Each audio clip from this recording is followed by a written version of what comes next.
were 19 banks when we went into the Depression in 1929, and there was 1 when we came out. So 18 of those banks and credit unions and savings and loans failed in that period of time from 1929, and let's just call it 1942 to say we were nominally out of the Depression here.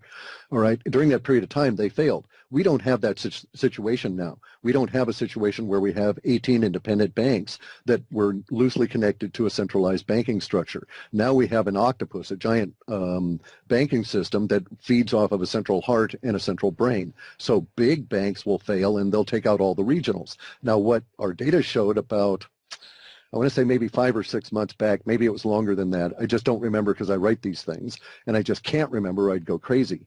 But sometime back, the data sets were talking about how the failure would occur, and that it would start at the mid-tier, at the regionals, that they would go first. That banks that had, you know, several hundred branches were maybe across a couple of states, they would be the ones that would be bled dry first, and the chaos would start with them, ATM closures and all of this sort of thing. They're going to try and maintain the big 5 as long as they can.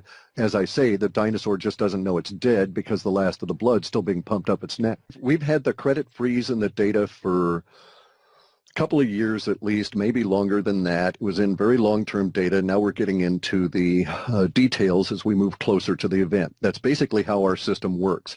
For some reason, well, no, it sort of makes sense in a way. Humans are psychic about, some humans are psychic about events in a long-term way, and we get hints about stuff that might happen 3 and 4 and 5 and 10 years out. The closer we get to it, apparently more and more humans are on the same wavelength, and they start picking it up, and we get greater number of leaks. Therefore, we get a little bit more detail. That's like our short-term data. And as we get real close to it, lots of people can sense it. And so they start triggering their psychic impressions, and those come out, and so we get a little bit more details. So that's sort of the mechanism by which it goes. So we've had credit freeze for a long time, and fundamentally one of the major side effects that you and I will experience is what we call the just-in-time failure, the just-in-time supply system. You have to think of 1940s, end of the war. Peter Drucker goes to Japan. He creates in Japan, because they were just destroyed, he helps MacArthur rebuild the country, and they decide on a model called the just-in-time supply system. And that's where the carriers, the truckers, basically are your warehouses. You just don't build warehouses anymore. You sell off all the property and you devote the money to a different system. That's where we're at now. The Western world adopted this model over the 50s, and it's now going to fail. It depends on ever-increasing cheaper energy, ever-increasing cheaper credit. Neither of those is true anymore. So we won't be able to do that. In fact, it's already started to fail. The top shipper, second shipper globally, Hanjin, number 2 shipper of goods around the planet, is in bankruptcy and in chaos, and its ships are not hauling anymore. Doesn't seem to matter because no one's buying so much anymore here in the U.S. because of our problems with our money being so destroyed. But the credit freeze will take that up to the next level as number 3, 4, 5, and 6 and number 1 shippers fail. And then when they fail, they'll be failing under the impetus of the, they don't have credit to pay their employees nor to front the fuel costs, etc. So we're going to see real chaos as loads get ships and loads and crews become, you know, abandoned and stuck in various ports, and the system breaks down all around the planet. And so that will be a very major concern, is the just-in-time supply system is going to fail. That's what the government's going to be responding to. They're not going to do much in the way of trying to deal with the foreclosure issues insofar as what we see in our data, because imagine, okay, here's a scenario. Now, I'm not saying that all of the description here will be accurate, but this will give you an idea of what we're sort of looking at. Imagine a situation where Trump's being installed. He's not bringing in cronyism. He's not bringing in a giant mass of crony-connected, deep politicians. Therefore, these guys don't know a damn thing about running a giant government, which is not like running a real business. And so there's going to be a period of adjustment that will probably last 18 months or longer, because the deep state is going to be obstructing and fighting these guys every step of the way, and then when they're taking a break from the fight, the deep state's going to be trying to pull the rug out from underneath them, just standing there. It's going to be very vicious at that level.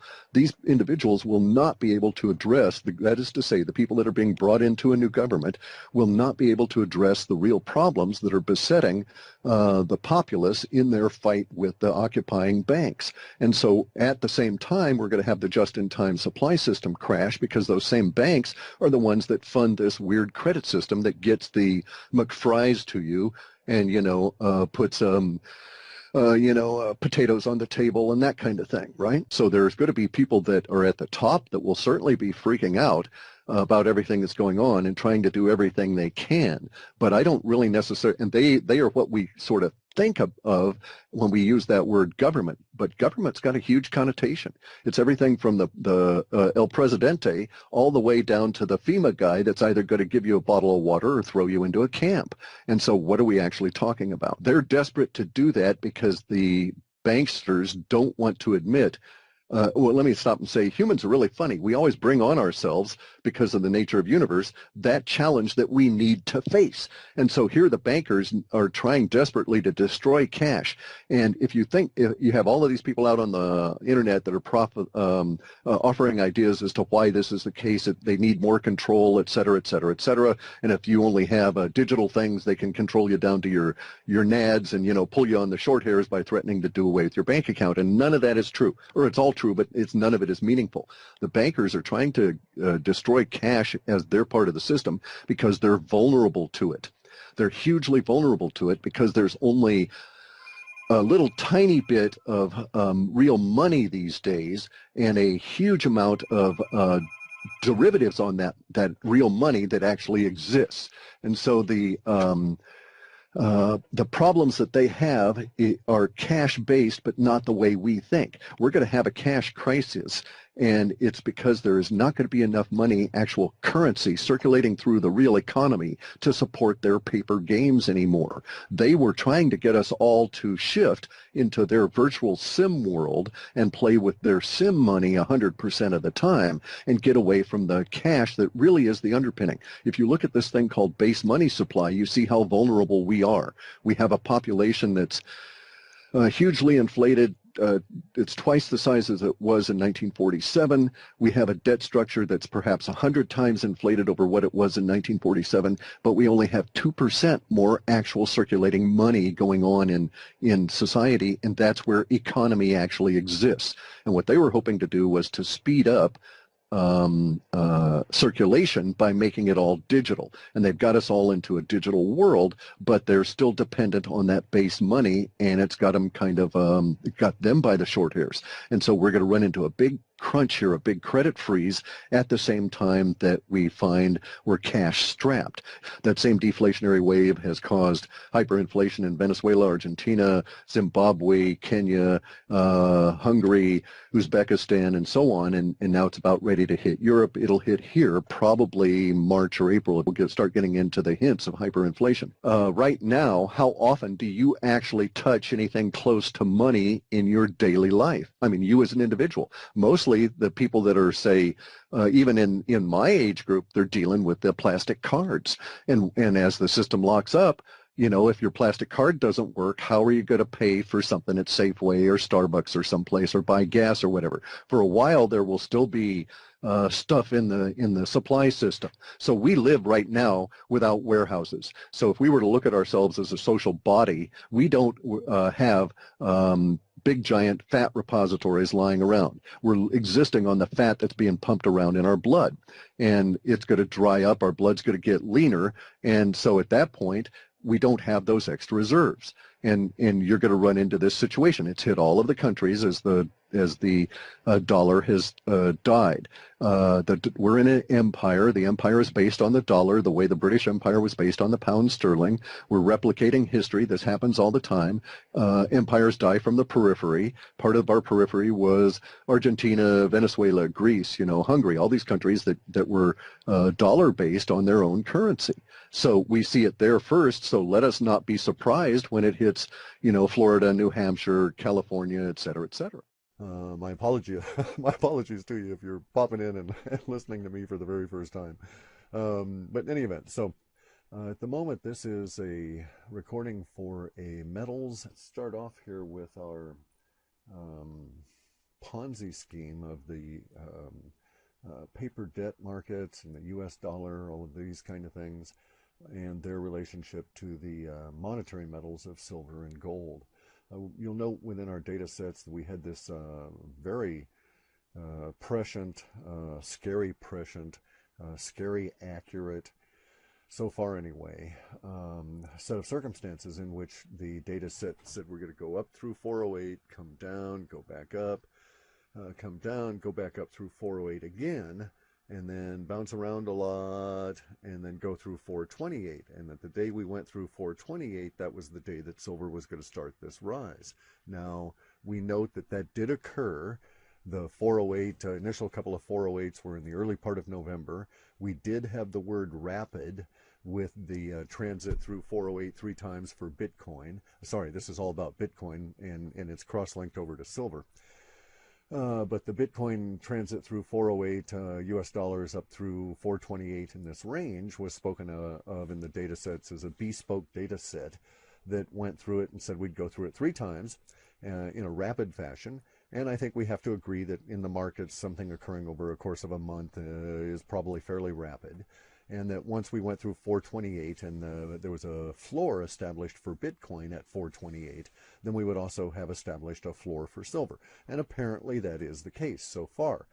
We'd been up and down through, revisited 428 a number of times. Yes, we'd gone through it and stayed above it, but every day we were coming back down and retesting it. I don't follow these things that closely, so it was only by looking at a chart of the last week of the action that you can actually see that occurs. And then we go through 428 on Bitcoin and we hold them and then we stay up there. Now, the connection to silver was that silver has virtually the same emotional profile in our work, in our Webbot work, and you should go check us out at halfpasthuman.com if you're unfamiliar with this, if you're running into this for the first time. The Bitcoin was going to go through 428. It was going to hold 428 as a floor, and on that day we would also have a floor that was set up for silver. And it would just be coincident. I mean, they're not linked, and it's, one doesn't cause the other or anything, but within the prescient level, within the forecast of what we were doing, they were temporally coincident. And it seems that that's the case, that whatever it was, 1338 or 1362 or whatever number it was for silver on that day, that's apparently going to be the low. And it's just interesting that the way that this all worked out, we have this occurring about the same time as the Fed meeting. Now, the forecast for the 408 through 428 range goes way back, like July, August, when we first started discussing this sort of thing, and then it really developed over September. And got into the details in September and shared those, and it's been out on the internet, and everybody said I was crazy, and well, coincidentally, maybe I was quite crazy, but it did indeed work out that way, that Bitcoin coincidentally transited this range three times through the 408 to 428, and then went up, and we had this apparently the beginning of the rise in silver.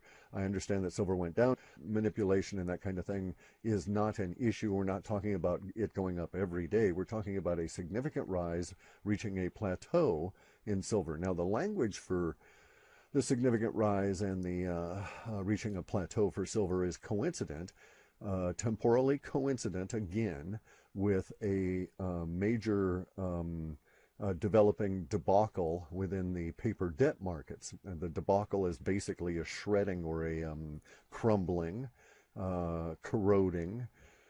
Some of the other words we had would relate to the market ending up looking like Swiss cheese, big holes being punched through it. They're just all kinds of descriptors for the market basically getting shredded, just getting crushed over a period of time that brings it up to March and April of this coming year. And by the market, I'm talking about the U.S. equities market. That's the one that's being referenced most normally within our data sets, simply because we started off in English so long ago.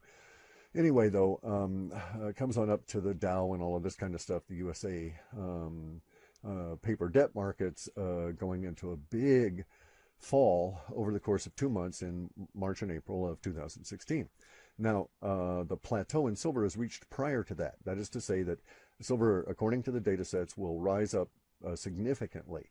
And I'll get into that word set in a minute. But it'll rise up significantly, and then it'll reach a plateau that holds as other events take over all of our minds and occupy what we're paying attention to, and as the mechanics of the silver market break down, or the precious metals market. So the holding in price language is really referencing not everybody deciding, okay, it's worth this much and no more, you know, $60, $80, it doesn't matter what it chooses to be the price. Then the numeracy is not pertinent. The emotional descriptors go to the idea that people would like to buy silver, they'd be willing to pay more for silver, but the mechanics of the market actually break down such that nobody can trade silver, and thus we have a period of time in which we have a plateau that is going to be, according to the data sets, a very interesting, very tense, worrisome time, et cetera, and will break in a reasonably short period, about 35 days, and it breaks because of something else, because of a new development, which I won't go into at this point. And the quote price discovery during that period of time is pegged. It's just simply held at what the last price was. No silver is trading.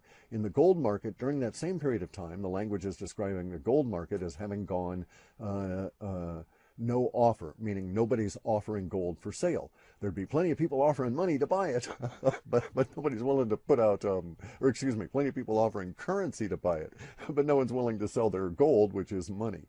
And so we get this period of no offer. Now, the no offer on gold goes a lot longer than this temporary market breakdown for silver that the data is forecasting for this upcoming year. I'm getting into a lot of the stuff that's in our upcoming report for January. So if you want more details on this kind of thing, you can go and check out our report when it comes out. But I thought I'd give everybody a little bit of a preview and skirt and dance around some other issues for reasons that you'll find apparent here. Now, the rise in silver, the wording we have on the rise in silver is, the word is significant. So that's the descriptor set. I'm sorry, in terms of the set, that's like the label at the very top, and then we go into this little pyramid of gradually increasing detail as we go further and further and further down. As we get closer and closer to the event, we gather more of the detail language, and so we can get a broader, much more emotionally descriptive set of words as opposed to simply significant. Because bear in mind, I've been discussing this rise in silver, this particular rise in silver for this year based on the Bitcoin coincidence temporally in this particular range. I've been discussing this since August. And so the word significant over the time, that descriptor set has grown, and we now have a much more clear picture of what the data is trying to describe. And it's not talking about, it's describing the action for silver relative to what we might think of as like chart patterns, as opposed to giving me any particular set of numbers. Sometimes we get numbers, that's very rare. So the 408 to 428 for Bitcoin was extremely rare. It comes up maybe once a year if we're lucky in our work. Because we throw out most numbers, and very few numbers on the internet are actually typed out as numbers and come through as words. So it becomes a problematic issue. When they do appear, they're really important. As we've discovered when it forecast 300,000 dead in the Banda Aceh quake 8 months before it occurred. That number was incredibly prescient.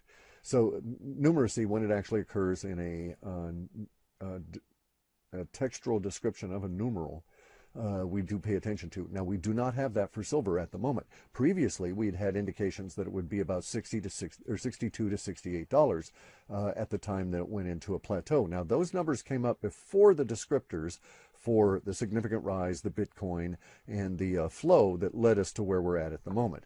That is to say, the conjunction or juxtaposition of our particular forecast with the events as they've unfolded.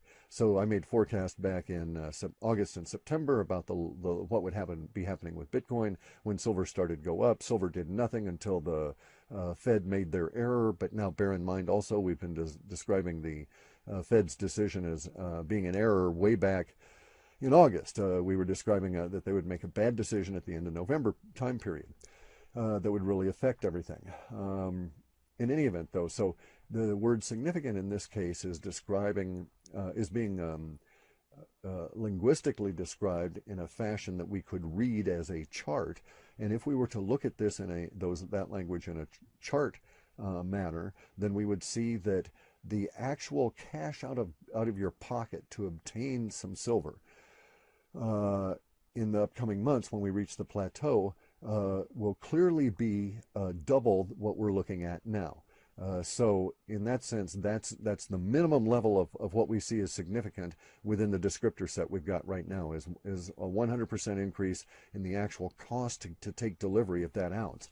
And I say that, and I say this because we're not looking at the data doesn't know about spot price versus on the street market delivery price or eBay or any of that. It describes this sort of stuff in a very much broader fashion.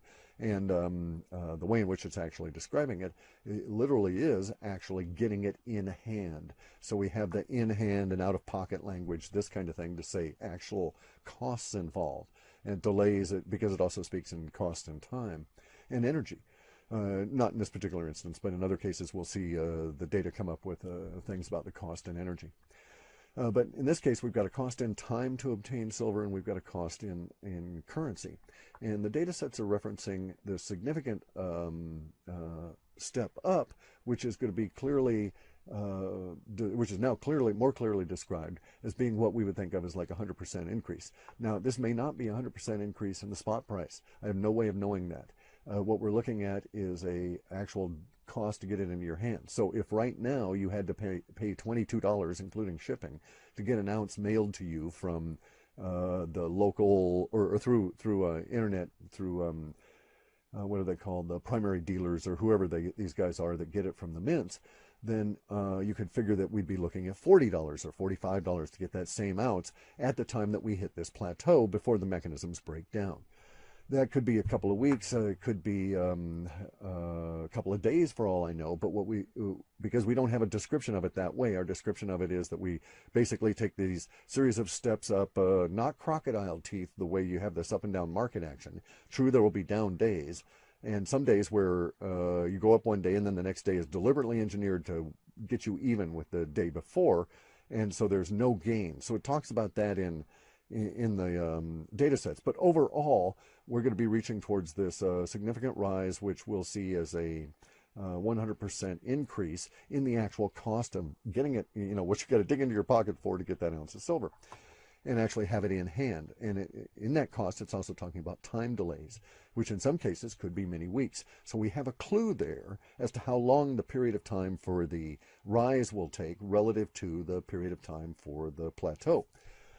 I hope that makes a lot of sense, or any sense at all. Linguistically, we have to hook all these clues together in a Sherlock Holmes fashion, construct a narrative in our head, test it against the model, test it against reality to make sure that it's that there's at least some hope in hell that it'll appear, and then then we put it out in our reports and cross our fingers and we see where we're at. And it's usually a little bit better than chance. Actually, it's in some cases quite a bit better than chance, and we've been really pretty good because of the lexicon tuning I've been doing, which I won't go into at the moment. But so to finish on the silver issue and the gold issue, we're going to go over these period of rises, and then we're going to hit this market pegging period, which is temporally coincident with and flows into our paper crumbling, crushing stuff that culminates in a March, April destruction, really huge level of destruction of debt at the paper level and disruptions. We have data sets for things like countries' postal systems being shut down because there's no money suddenly to fund the people that are trying to deliver the mail. Not necessarily U.S., but it'll be hitting the language. So we have all of these kind of language, all this kind of language for a great deal of disruption during this period of time, and it gets worse from there, of course. But these are some of the signs that we'll see that we're entering into this just very terrible period of time, this year of manifestation of your worst fears, probably. In any event, though, so that's it about the precious metals at the moment. Just to let everybody know where we're at, we've actually linguistically fulfilled the Bitcoin range cross. We've set apparently set our floor for silver.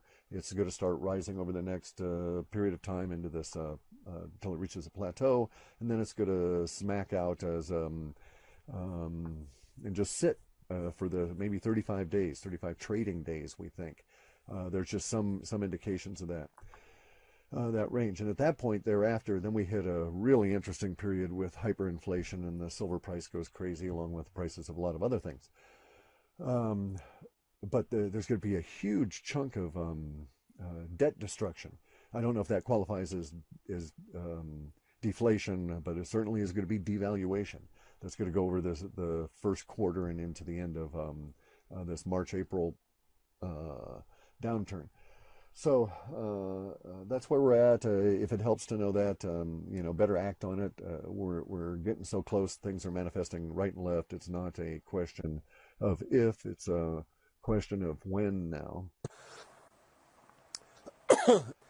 My Webbot forecasts are forecasts of the future that are prepared by a process of predictive linguistics that's basically deep data mining on the web, and it obtains some pretty spooky results.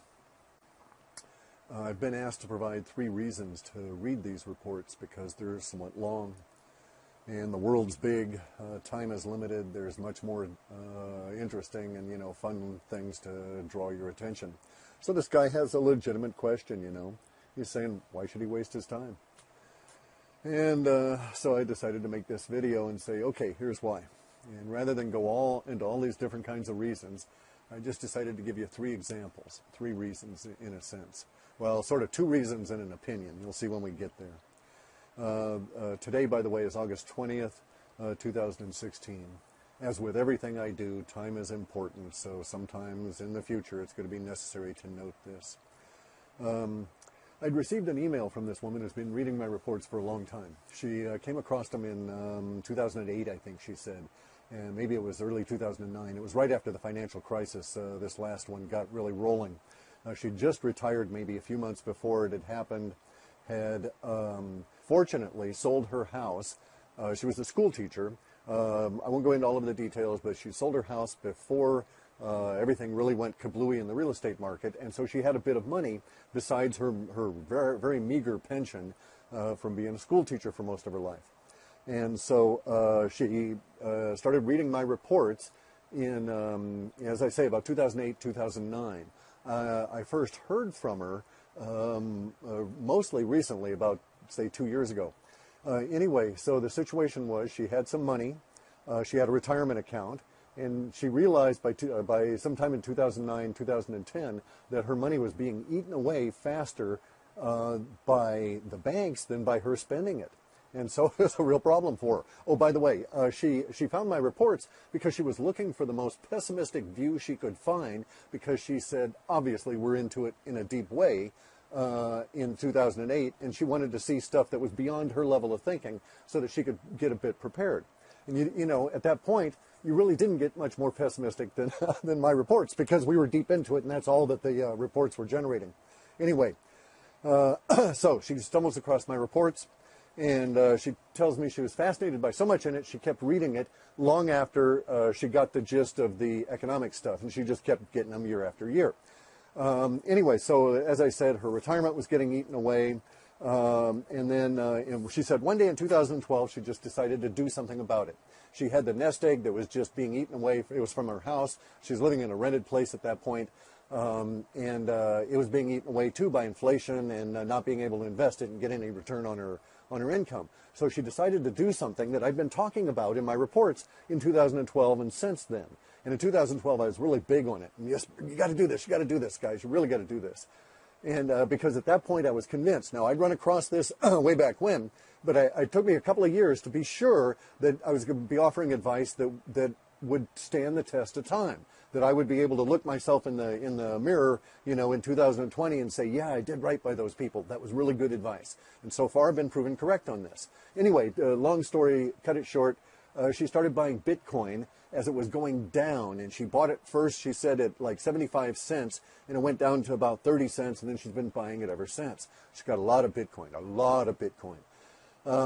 because she didn't trust banks. She didn't know what else to do. She said she was, old retired teacher. She didn't want to have stuff in her apartment that people could steal, so she wanted something that people couldn't steal, and she really liked the idea that they couldn't steal her Bitcoin as long as she kept the key in her head.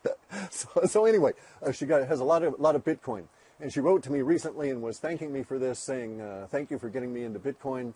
I rode that Bitcoin down on the way when she was starting to buy. I was writing it down from like $30, and it went down to, I don't know, well under a buck, and then bounced right back. So guys, Bitcoin crashes are nothing. Anyway, so she's been through a couple of them with me, and she just wrote to me a little while ago saying that, you know, she was really profited from this and she needed some more advice. She'd made some more money off of some other information in one of my reports and wanted to know what to do with it because, as she said, she's got to get the money off the table. And so I'll tell you in a minute what I wrote to her.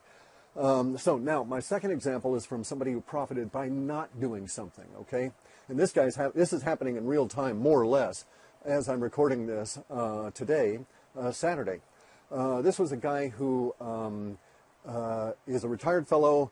He's living in Puerto Rico. He and his wife were scheduled to go on a Caribbean cruise, and he just wrote me an email. He got it like 20 minutes ago. And he said he had a queasiness, a funny feeling in his gut. They were supposed to go a couple of days ago, and he said, "No," he said, "you just didn't feel right about it." He got up that morning and he thought he was actually going to be sick, but he felt fine, really sort of fine the day before, but it just kept coming on him, and it kept being associated with them going. So he told his wife about this, and she says, "Well, they didn't have to go." And by the way, wasn't it funny? Because the reports that she'd been reading, she just bought this last August Alta report, talked about a Caribbean cruise ship fire. And that really set him off. He didn't really read the report so much. You know, he did when she insisted, but he kind of thought she was a loon. Anyway, not so much anymore. Because, of course, as he says here, let me see. He said they decided to give in to the funny feeling and not go. And so and the next line says, he and his wife were able to stay home and watch their cruise ship burning live on TV in real time as people were being rescued by helicopters. And he said that, you know, that would have been us. So anyway, so he was very, very appreciative. And he said, you know, he's not going to give his wife any trouble for reading the reports in the future. And he's going to start paying attention to them. The reason he wrote, he actually said it was the best decision that he'd made listening to her in 23 years of marriage. But anyway, he was emailing to ask about their next trip because they've got one planned for this fall. And I'll tell you in a minute what I told him. Actually, more to his wife. But anyway, so now my third example is also still happening. All right, and this one is more of an opinion. And I'll just tell you flat out, I don't have any email from these guys yet. But there were two readers that are currently on the other side of the flood wall in Louisiana. And these guys had contacted me maybe 3 months back, maybe even a little longer. I'd have to really go and look it up. And they were asking about conditions that were going to affect their region specifically. And because I was sort of in a holding pattern with my data processing at the time, I did a quick little check of some of the reports, took out a bunch of the snips from some old reports, put them all together in an email, and just said, "Here, guys, have at it." And they sent me back some email, and they just were going crazy about all the stuff that was going to affect their region potentially. And so the one guy on the end, like I say, a couple of months back said, well, you know, this really cemented their decision because they felt they're young kids. They're in their 20s, you know, early in life, young kids themselves, and they've got children, you know, they've got mates, they've got to be responsible adults, and basically they just kind of wondered, were they heading in the right direction with this? Because any risk you take in a time of economic stress like we're in now may be one you can't recover from. So you really need to think through this stuff, right? Anyway, and so these two kids, independently of each other, had written to me, and I sent the same thing back to each of them, and because they were within like 40 miles of each other, said, "Hey, how about if I swap emails for you two?" And they said, "Sure, they'd be glad to." And both of these guys, as I say, were young guys that read, and so I swapped emails, and they connected and had told me that they were going to start working on their preparations together. And I thought, okay, this is really cool. Well, now neither one of them are reachable because the internet's down in their area because of the floods. But I'm not worried about them because of and it's going to sound like a cliche, I know, or a sales pitch, which it is, but it's also really good advice. Like I've told all three of these people, read my reports.